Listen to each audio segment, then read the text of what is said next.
Okay, this is the M1 paper from January 2023. It's question number 2, and as we can see by looking at this, this is a collisions question. We're going to involve momentum, impulse, conservation of linear momentum. Let's just read through the question. It says we've got these two particles, A and B. You can see I've already drawn them in here, A and B, that are moving in a straight line in opposite directions towards each other.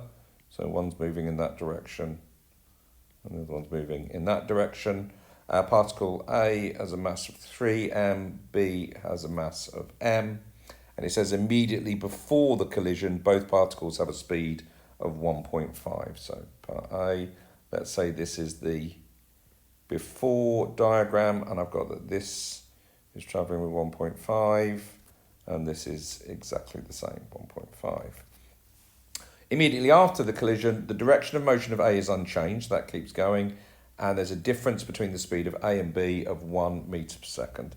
So let me just draw that out. What I'll do is just copy those two again. So paste, oops, in the right place, that'll do.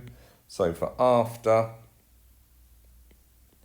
what have we got going on? This is still A, this is still 3m, and it says this one is still going in the same direction. Doesn't tell me what that is, so that has to be V. What happens with B then? Well, B can't continue to move in that direction if A is moving in the opposite direction. That'd be a physical impossibility. There's a difference in speed of 1, and it can't be going slower than A because they'd be joined together if that happened. So this has to be V plus 1 here. So, they've given me all that information, just needed to change that into the diagram there. And importantly, I'm going to take that way as being my positive direction for this first part of the question. I always find it's a really good idea to just put that on our information so that I don't make any mistakes. Have a quick inspection of it, and we can see that the only thing we don't know is this unknown V. So if I use conservation of linear momentum, it will just come straight out. Let's tell the examiner what I'm doing. So using CLM is okay as a abbreviation for that. We've got M1U1 plus M2U2 is equal to M1V1 plus M2V2. And as I substitute everything in here, this is 3M, this is 1.5, this is M. According to my directions then, that would have to be minus 1.5 now for that one, is equal to 3M times V, and then M times V plus 1. So the M's are all going to cancel out, aren't they? So you could probably cancel out this stage.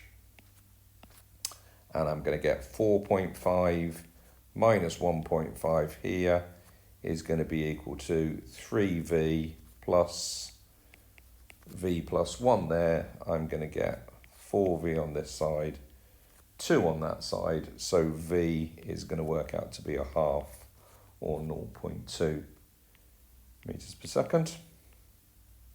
So if that's true, in order to answer my questions then, speed of A, which is V, is a half ms minus 1, and the speed of B, which is V plus 1, is then 3/2 meters per second. So that's the answer to part 1 and part 2 there.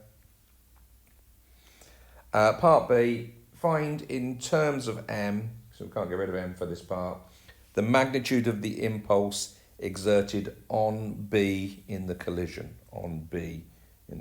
okay? So if I'm going to look at this one here then, impulse exerted on B, it's up to you whether you want to. I'm just redrawing this out again simply because I'm explaining it to you guys. I don't think I would necessarily redraw this out if I was just doing it for myself, because it's a relatively straightforward thing to do.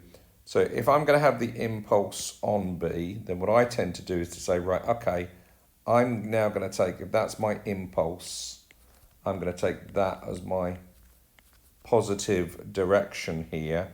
And what we had originally in terms of these speeds then is we had that this was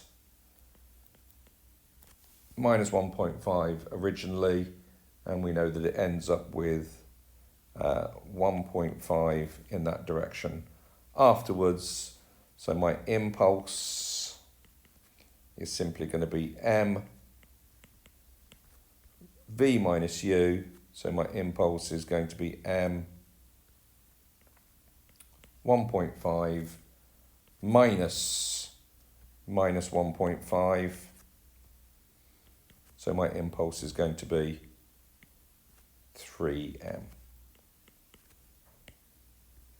Okay, so this is the way that I'm going to tend to do my impulse questions, is always take that direction as being positive, the direction that they've asked for, and then if that necessarily means changing, it doesn't in this case, but if it meant changing my direction there, I would have done that for that part. Hopefully that's all very straightforward and makes sense to you.